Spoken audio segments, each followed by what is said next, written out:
Hey friends, it's Joy with Decor Made with Joy, coming to you from Franklin, Tennessee in my craft studio. This week I'm going to talk about the tip of the week is how to build up some gaps and cracks or floral foam on your grapevine wreath so that you can attach florals and push them forward. I mentioned that last week when I did the tip of the week on cutting floral foam. So here's an example of a gaps and cracks patty that I made when I was working on a candlestick arrangement, and you have to go ahead and empty out the can, so I sprayed it onto a piece of parchment paper on cardboard and ended up with a patty that's left like this. And this morning I used my Wonder Cutter that I introduced you to last week to cut off a chunk that I thought would fit this small grapevine. And now I'm just going to use my Wonder Cutter to kind of even it up.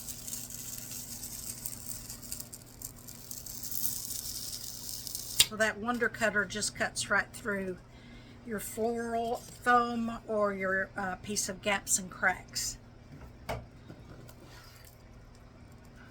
I have made at least 5 wreaths where I spray gaps and cracks right onto the grapevine wreath and let it dry overnight before I build it. And I actually prefer that method over what I'm going to show you today, but we got to have options in life, and not everybody likes to work with gaps and cracks, and you can't spray floral foam right on to your wreath, so I'm going to show you this. So I would take my patty, and I am going to visualize putting my florals up here in the upper quadrant of my wreath.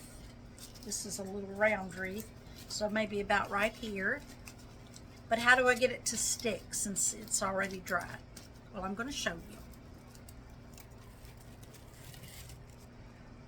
First thing you're going to want to do is put a couple of holes into tunnel holes. I have seen designers wrap around the foam because you're going to add florals and moss on top of it and you would never see it. But my method is I take something, it could be an ice pick, or in this case I build these funeral cones, and this holds the cone into the ground. It also makes a perfect way to tunnel through this gaps and cracks. So I built a little tunnel right there, and I'm going to do another one down toward the bottom.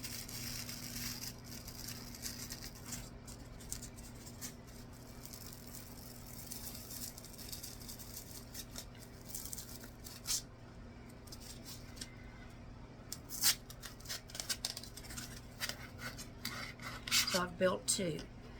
And then I'm going to take my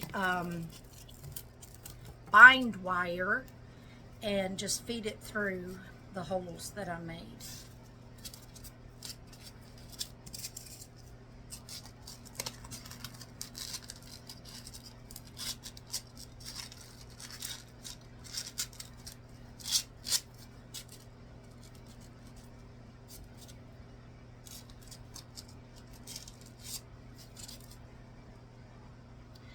Alright, I was having trouble getting that through. Sometimes I do, sometimes I don't.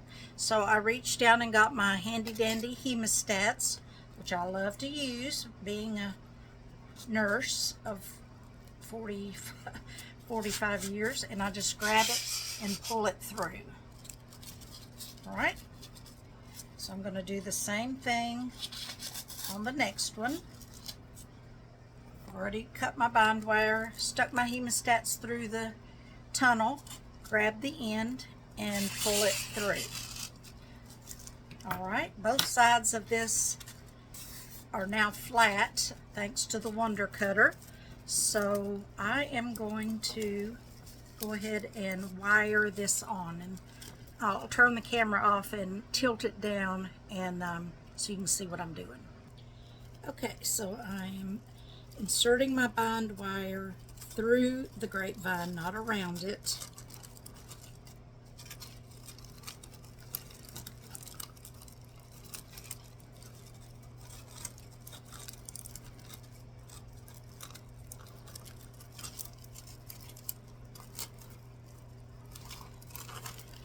grabbing the ends and then, let's see, wiring it on. Twist it like 5 times. Okay, so that's one piece that's on.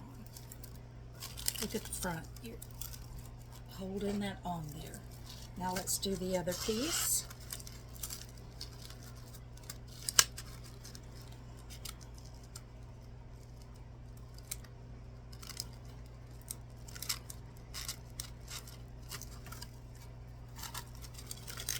Feed it through the grapevine.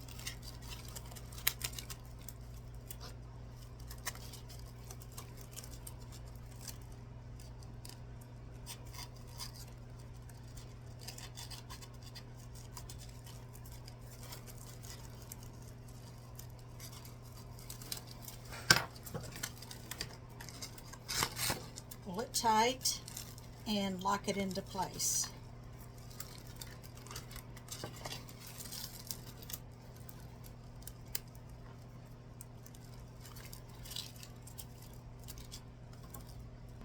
Okay, so you can see that I have that piece of floral wired right on there so that it's not going anywhere. And it just fed right through the foam. My preferred method, once again, is to spray it directly on there and let it dry, but I do this as well. All right. So next you're going to cover your piece of foam with either moss, or in this case it's a sheet moss. Some sheet moss you buy comes with a sticky backing that you just glue it on. This one did not, so I'm going to use floral pins and pin this on.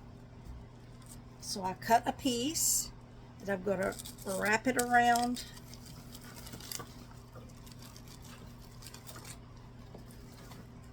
Wrap it around my piece of foam and pin it into place. It doesn't have to be perfect. The goal of it is just to cover the white.